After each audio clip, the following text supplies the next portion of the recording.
dice Francisco. La educación integral de los hijos es obligación gravísima. No dice que es importante, no dice que es grave. El adjetivo es gravísima. A la vez que derecho primario de los padres. Cualquier colaborador en el proceso educativo debe actuar en nombre y con el consenso de los padres. Este pacto educativo entre la sociedad y los padres de familia, de actuar en consenso con ellos, dice el Papa, se ha roto. La alianza educativa sociedad-familia ha entrado en crisis, reitero, punto 85 de Amores Leticia. A esto quiero referirme hoy. Cuando vivimos momentos de crisis, es bueno volver a los básicos. Y hay ciertos conceptos que iluminan nuestros desafíos de educar integralmente a nuestros hijos. El primer concepto es precisamente el de educación. La raíz latina de educación es educere, que significa sacar de adentro de un hijo lo mejor, la mejor versión de sí mismo, acompañarlo a que desarrolle en plenitud sus potencialidades, su poder ser y su deber ser. Otro concepto muy luminoso para el desafío de educar integralmente a nuestros hijos es el de autoridad. Los padres de familia somos autoridad, no se puede educar sin la autoridad. Y la raíz latina de autoridad es augere, que significa promover, hacer crecer. Muchas veces confundimos el concepto de autoridad con el concepto de potestas, mando y obediencia. Un hijo, un estudiante, un empleado puede tener percepción de quien ejerce el mando sobre él o la educación sobre él es autoridad cuando percibe que los hacemos crecer. Un tercer concepto luminoso para este desafío de educar integralmente es el concepto de liderazgo. Los padres somos líderes o debemos ser líderes.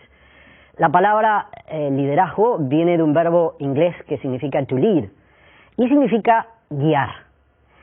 Pero la cuestión es hacia dónde guiar a nuestros hijos.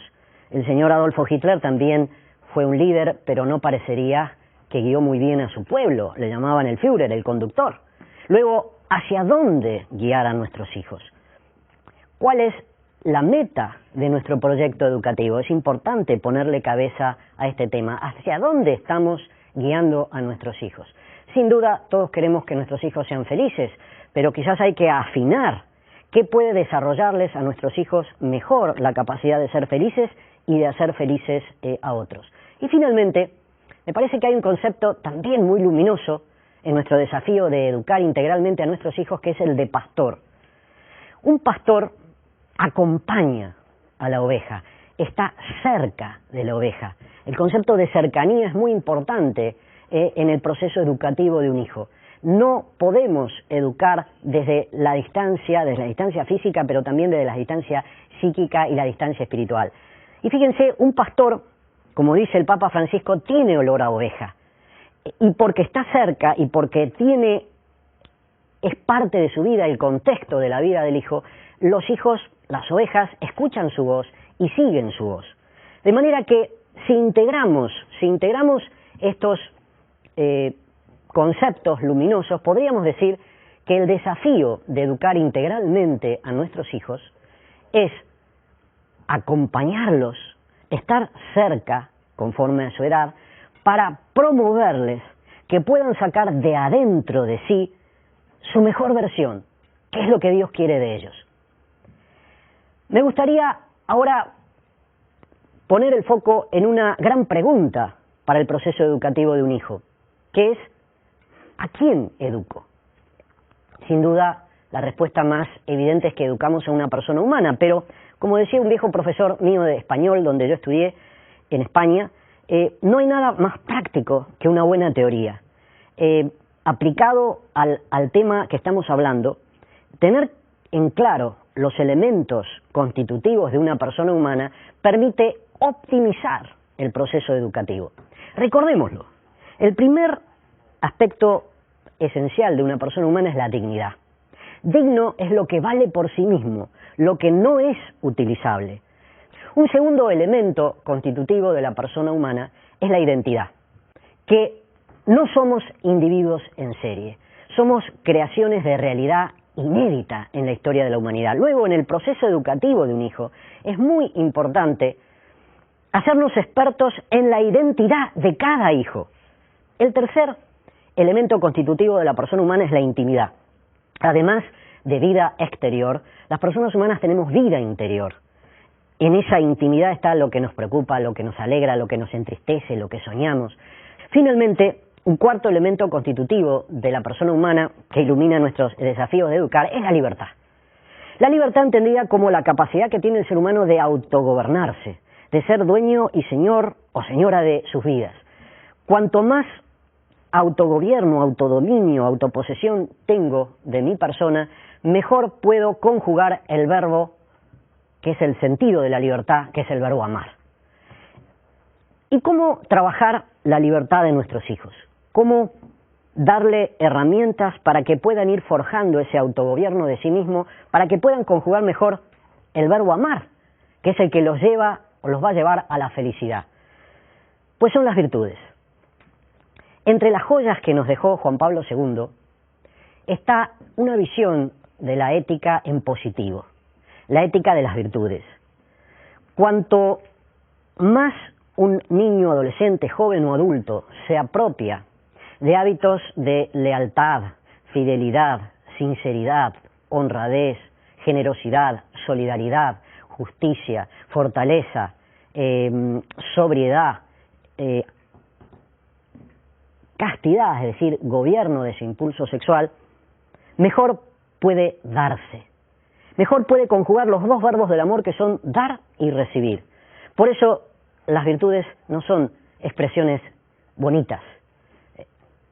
En la apropiación de virtudes, un ser humano se juega su capacidad de ser más libre para conjugar mejor el verbo amar y por lo tanto generar armonía en sus relaciones y sacar la mejor versión de sí mismo, que no solo lo planifica a él o ella, sino que también permite servir mejor a las personas. Pero el ser humano, además de estos elementos constitutivos, la persona humana, su naturaleza tiene distintas dimensiones. Y recuerden que el desafío de este programa es la educación integral. Lamentablemente, en la educación formal, en la escuela, en la universidad, muchos proclaman, porque suena bien, la educación integral, pero después la mayor energía, o casi la totalidad de la energía del proyecto educativo de esa institución, se la lleva el desarrollo solo de la dimensión intelectual. No estoy diciendo que no haya que desarrollarse la dimensión intelectual, pero la persona humana, además de la dimensión intelectual, tiene una dimensión afectiva, tiene una dimensión física, tiene una dimensión social y tiene una dimensión espiritual. Luego, una educación realmente integral es una educación que ayuda a crecer, que da elementos a un joven para crecer en sus 5 dimensiones. La dimensión física se entrena, se adiestra, la dimensión intelectual se instruye, pero la dimensión afectiva, social y espiritual se educa. Y a veces esto que caracteriza el proceso educativo formal de la escuela y de la universidad, que es el desarrollo solo de la instrucción, pasa también a la vida familiar. Y en la familia no ponemos el foco en desarrollar las dimensiones afectiva, social y espiritual de nuestros hijos. Por eso a veces me preocupa, y lo digo con sinceridad, los estándares de calidad al cual nos ajustamos en los colegios que elegimos para educar a nuestros hijos, porque como los estándares de calidad solo miden el desarrollo de la dimensión intelectual, a veces los buenos propósitos de hacer crecer a un hijo en las otras dimensiones son ahogados por las energías que demanda ser el primero en el desarrollo de la dimensión intelectual. Pero aún en el desarrollo de la dimensión intelectual es importante tener en cuenta las inteligencias múltiples. El sistema educativo formal en general, no estoy criticando a ninguna escuela en particular, pero en general uniformiza. A todos se exige lo mismo de la misma manera Y al mismo tiempo, cuando hay hijos que tienen inteligencia lógica matemática, hay otros que tienen inteligencia espacial, hay otros que tienen inteligencia corpórea kinestética, hay otros que tienen inteligencia abstracta, hay otros que tienen inteligencia intersocial para mediar entre las personas, hay otros hijos que tienen inteligencia musical o inteligencia intrasocial para ir adentro de las personas. Luego, esto que es más fácil realizar en la familia, que es educar distinto, teniendo en cuenta la inteligencia de cada hijo, se dificulta en el sistema educativo formal, que, repito, debe complementar al familiar. Vamos a la dimensión afectiva. Me parece que es la gran olvidada de la educación, o en general es la que más energía se lleva. Así como hay inteligencias múltiples, hay lenguajes afectivos distintos. No toda persona se siente querida de la misma manera, tampoco los hijos. Luego, muchas veces expresamos afecto a la manera como nosotros nos sentimos queridos. Pero el desafío, y lo hablaré especialmente en otro programa, es educar afectivamente a cada hijo, teniendo en cuenta cuál es la manera de recibir afecto de cada hijo, que pueden ser las palabras, en cambio en otros puede ser más que las palabras de lo que le decimos, lo que hacemos por ellos, en otros puede ser la ternura, el toque físico, la presencia con atención. Es importante entonces tener en cuenta la afectividad diversa de nuestros hijos. Dimensión social. ¿Cuántas veces le preguntamos a un hijo nuestro sobre ese padre o esa madre de su compañero que perdieron el trabajo, o ese compañero que está enfermo, o le hacemos ver la importancia de que lleve el cuaderno para que no se retrase de lo trabajado en el aula a ese compañero que, repito, está enfermo? Porque cuando hacemos estas preguntas estamos poniéndole el foco a nuestros hijos en los otros, en las necesidades del otro, en sentir con el otro, en compadecer al otro, en tener misericordia. Yo no he visto ningún estándar de calidad medida por el Estado, que muestre qué niveles de solidaridad, compasión, misericordia, honradez o capacidad de amar que tiene un hijo. ¿Qué estamos midiendo por calidad educativa? ¿El desarrollo de matemáticas? ¿El desarrollo de idiomas? ¿O el desarrollo en informática e Internet? Las tres vedettes, lo principal del sistema educativo formal hoy son las tres I's: idiomas, Internet e informática.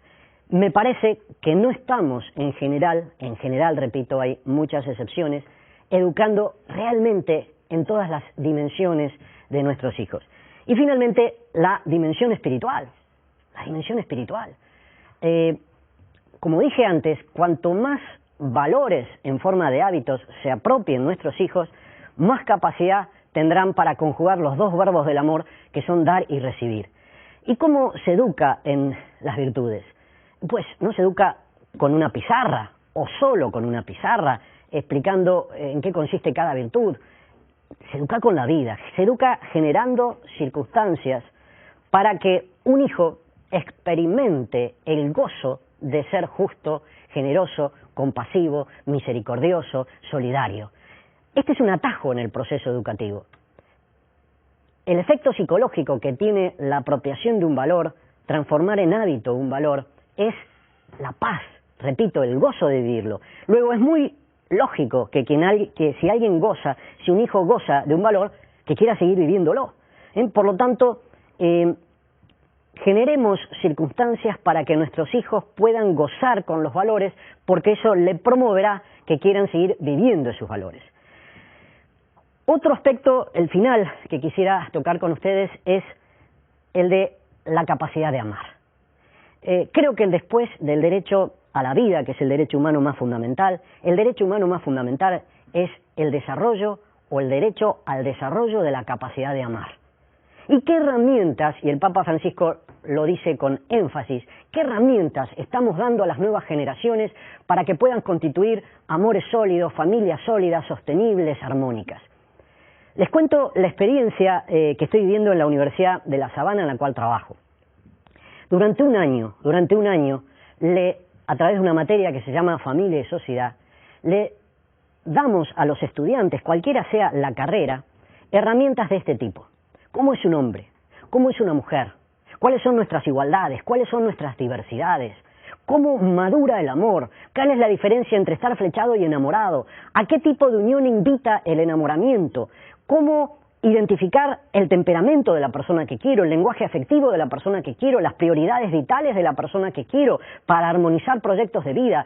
¿Cómo comunicarse en por lo menos 7 niveles de profundidad en la puesta en común de lo íntimo?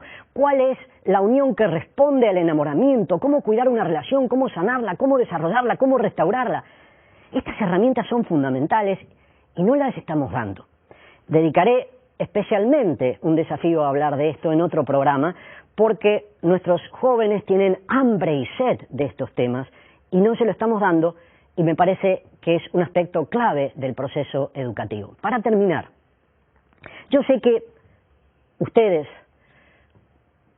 y yo muchas veces nos desalentamos en el desafío de educar a nuestros hijos. Muchas veces nos parece que lo que le decimos a un hijo le entra por una oreja y le sale por la otra. No nos desalentemos, porque quien mejor puede educar a un ser humano es quien lo ama. Y esas personas somos nosotros, los padres y madres de familia. El problema es que muchas veces los padres y las madres queremos cosechar y es tiempo de siembra. ¿Cuándo será el tiempo de la cosecha? Pues el tiempo donde veamos, si Dios nos da esa posibilidad gozosa, de ver a nuestros hijos fundando sus propias familias. Ahí podemos ver si esas semillas que en algún momento plantamos dan fruto a su tiempo y al tiempo de cada uno de nuestros hijos. No es tiempo perdido. Las palabras, sobre todo el testimonio, que nos permite atraer a un hijo a los valores y darles herramientas para eso que necesitan para ser felices y hacer felices a otros, que es saber amar. De manera que vivamos este desafío de la educación realmente integral y no focalicemos solo en el desarrollo de la dimensión intelectual. ¿Cuántas veces nos sorprende en nuestros países que continúe la corrupción, que continúen los problemas afectivos, las crisis familiares? Pero, como nos dice Francisco, ¿qué estamos haciendo para revertir esto? En el área intelectual lo estamos haciendo. Cada vez desarrollamos más el desarrollo de la dimensión intelectual. El gran desafío es ahora hacerlo con las otras dimensiones de las personas, porque la felicidad de nuestros hijos será directamente proporcional al desarrollo de su capacidad de amar.